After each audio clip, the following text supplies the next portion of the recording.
안녕하세요. 2025년을 뒤흔든 최악의 사이버 위협, 바로 그 탑5를 오늘 낱낱이 파헤쳐보겠습니다. 저희는 최신 노출 관리 지수 데이터를 기반으로 기업들이 실제로 어떤 위협과 싸웠는지 그 현실을 아주 생생하게 보여드릴 거예요. 자, 그럼 데이터 속에 숨겨진 진짜 이야기, 지금 바로 시작합니다. 자, 시작부터 뼈를 때리는 말이 나왔죠. 단순히 취약점 개수만 세는 건 뭐랄까 별 의미가 없다는 겁니다. 진짜로 공격당할 수 있는 건지, 그리고 만약 터졌을 때 우리 회사에 얼마나 큰 피해를 주는지 이게 훨씬 더 중요하다는 거죠.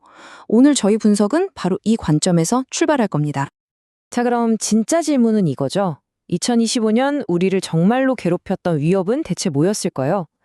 우리가 막연히 예상했던 것과는 좀 다를 수도 있습니다. 보고서가 밝혀낸 첫 번째 중요한 흐름을 살펴보면서 그 답을 한번 찾아가 보시죠. 보고서를 딱 열어봤는데 정말 의외의 트렌드가 보이더라고요. 우리가 그냥 요즘 위협은 이렇겠지 하고 생각했던 거랑은 방향이 좀 다릅니다. 아주 흥미로우면서도 한편으로는 걱정되는 변화인데요. 다음 슬라이드에서 그 숫자를 직접 한번 확인해 보시죠. 자, 이 그래프 한번 보세요. 심각 등급, 그러니까 제일 위험한 놈들은 작년이나 올해나 비슷해요. 그런데 와, 여기 높음 등급 좀 보세요. 거의 20%나 폭증했어요. 이게 무슨 뜻이겠어요? 보안팀이 처리해야 할 일의 양이 어마어마하게 늘어서 말 그대로 그냥 녹초가 되고 있다는 신호입니다. 그리고 앞으로 CVE라는 말이 계속 나올 텐데 이거 어렵게 생각하실 필요 전혀 없어요. 그냥 전 세계에 알려진 고안 구멍들마다 붙여놓은 이름표 같은 거라고 보시면 돼요. 이 번호 하나만 있으면 그거 하고 전 세계 개발자들이 다 똑같은 걸 떠올릴 수 있는 거죠. 일종의 약속이에요. 아니, 근데 높음 등급이 왜 이렇게 갑자기 늘었을까요? 범인은 뜻밖에도 AI였습니다. 네, 바로 그 인공지능이요. 공격자들이 AI를 손에 넣으면서 예전에 나왔다가 거의 잊혀졌던 그런 낡은 취약점들을 다시 무기로 갈고 닦기 시작한 겁니다. 이게 지금 공격의 판도를 완전히 바꾸고 있어요. 예전엔 진짜 고수들만 만들 수 있었던 공격 코드를 이젠 생성형 AI가 뚝딱 만들어주니까요. 그러니까 공격자들 입장에선 1년 전, 2년 전, 심지어 3년 전에 나왔던 아직 패치 안 된 취약점들이 전부 공격 가능한 먹잇감이 된 거죠. 정말 무서운 일이에요. 어제의 약점이 오늘의 현실적인 위협이 된 겁니다. 이렇게 위협이 막 밀려오는데 과연 전 세계적으로 누가 더 잘 막아내고 있을까요? 지금부터는 지역별로, 또 회사 크기별로, 그리고 산업 분야별로 누가 더 빨리 대응하고 있는지 그 성적표를 한번 까보겠습니다. 아주 흥미로운 결과가 기다리고 있어요. 이 표를 보면 진짜 드라마틱한 변화가 보이죠? 바로 유럽입니다. 2024년만 해도 북미보다 상황이 안 좋았는데 1년 만에 완전히 역전됐어요. 전문가들은 이게 도라나 NIS2 같은 강력한 법규 때문이라고 봐요. 정부 차원에서 보안 제대로 안 하면 큰일 난다고 압박하니까 기업들이 정신 바짝 차리고 움직이기 시작했다는 거죠. 자, 이번엔 기업 규모별로 볼까요? 역시 작은 회사들이 여전히 빠르긴 하네요. 그런데 진짜 놀라운 건 중간 크기 기업들의 발전 속도예요. 와, 해결 시간을 거의 반토막 냈어요. 이건 뭘 의미하냐면 회사가 크고 시스템이 복잡해도 마음만 먹고 프로세스를 바꾸면 얼마든지 빨라질 수 있다는 걸 제대로 보여준 겁니다. 산업 쪽을 보면 소프트웨어 분야가 정말 눈에 띄네요. 해결 시간을 절반 가까이 줄이면서 거의 업계 1등을 찍었습니다. 반면에 금융이나 헬스케어는 오히려 시간이 좀 늘었죠. 아무래도 규제도 복잡하고 오래된 시스템을 쉽게 바꿀 수 없는 현실적인 어려움 때문인 것 같아요. 자, 여러분, 이제 드디어 이 시간의 하이라이트입니다. 2025년을 공포에 떨게 했던 최악의 취약점 탑5. 마치 범죄자 현상수배 전단을 보는 것처럼 하나하나 그 정체를 밝혀보겠습니다. 왜 이 녀석들이 그렇게 위험했는지 기술적인 부분까지 속 시원하게 알려드릴게요. 먼저 5위부터 갑니다. 5위는 바로 아파치 톰캣의 원격 코드 실행, 영어로는 RCE라고 부르는 취약점입니다. 이 원격 코드 실행이라는 게 뭐냐면 공격자가 그냥 멀리서 인터넷으로 명령을 내려서 서버를 완전히 자기 것처럼 주무를 수 있게 되는 아주 무서운 취약점이에요. 이게 왜 5위냐면요. 이유는 아주 명료합니다. 일단 아파치 톰캣은 전 세계 정말 많은 웹서버에서 쓰고 있거든요. 그런데 여기서 발견된 취약점의 위험도 점수, 즉 CVS 점수가 10점 만점에 무려 9.8점이에요. 이건 그냥 거의 만점, 최고 등급의 위험이라는 뜻이죠. 가장 널리 쓰이는데 가장 위험하게까지 하니 5위에 오를만 하죠. 4위는 좀 특별합니다. 하나가 아니라 둘이에요.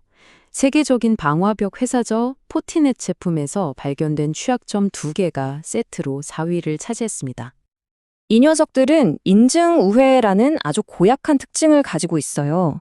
쉽게 말해 정상적인 아이디, 패스워드 없이 그냥 문을 따고 들어가는 거나 마찬가지입니다. 특히 방화벽이나 VPN 같은 경계 장비는 우리 회사 네트워크의 제일 앞에 서 있는 문지기잖아요? 근데 이 문지기가 그냥 무력화되는 거예요. 인터넷에 바로 연결돼 있어서 공격받기도 쉬운데 한 번 뚫리면 회사 전체가 위험해지니까 이런 경계 장비의 취약점은 항상 큰일입니다. 3위는 이 녀석은 정말 지긋지긋합니다.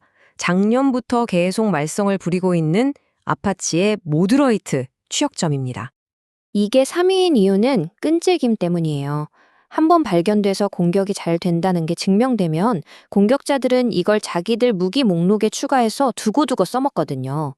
2024년에 발견됐는데 2025년에도 숨어는 시스템에서 패치가 안 된 채로 발견된다는 건 그만큼 공격자들에겐 좋은 먹잇감이라는 뜻이고 반대로 우리에겐 그만큼 관리가 안 되고 있다는 씁쓸한 현실을 보여주는 거죠. 자, 이제 2위입니다. 또 다른 유명한 방화벽 회사죠.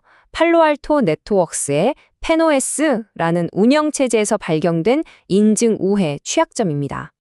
이 취약점이 정말 골치 아팠던 건 불완전한 패치 때문이었어요.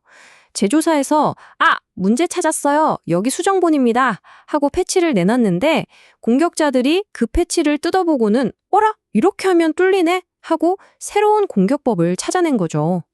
보안을 책임져야 할 장비에 로그인 기능 자체가 무너지는 거니까 이건 그냥 대문을 활짝 열어준 거나 다름없습니다. 자, 그럼 2025년 최악의 취약점, 그 영광스럽지 않은 1위 주인공은 과연 누구일까요? 네, 2025년 최악의 취약점, 대망의 1위는 바로 마이크로소프트 쉐어포인트의 툴쉘입니다. CVE 번호는 2025-53770, 이 이름 꼭 기억해두세요.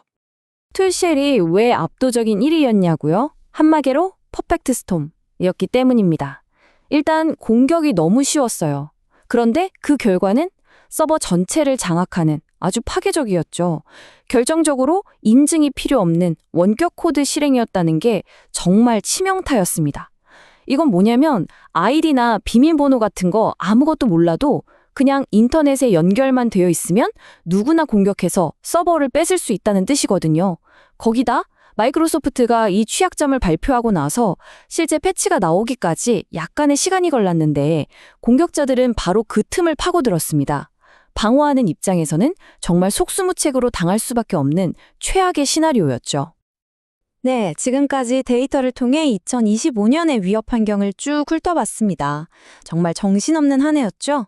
그렇다면 이 차가운 데이터가 우리에게 던지는 메시지는 뭘까요?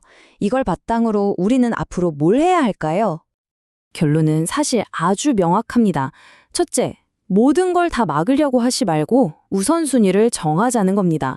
특히 인터넷에 바로 노출된 시스템이나 이미 공격 방법이 널리 알려진 낡은 취약점들, 이런 것부터 먼저 처리해야 해요. 둘째, 속도가 생명입니다. 데이터가 그걸 증명하고 있죠. 마지막으로 이거 정말 중요한데 보안은 더 이상 보안팀 혼자 끙끙 앓는 숙제가 아니라는 겁니다. 개발자, 엔지니어 모두가 함께 책임지고 해결해야 문제가 풀립니다. 오늘 정말 많은 이야기를 나눴는데요. 결국 가장 중요한 질문은 딱 하나로 모아집니다. 우리 회사 시스템에 위험이 있다는 걸 알게 된 순간부터 그 위험을 완전히 제거하기까지 걸리는 시간. 이 위험천만한 공백을 우리는 과연 어떻게 줄여나갈 수 있을까요? 이 질문에 대한 답을 찾는 게 바로 우리 모두의 다음 숙제가 아닐까 싶습니다.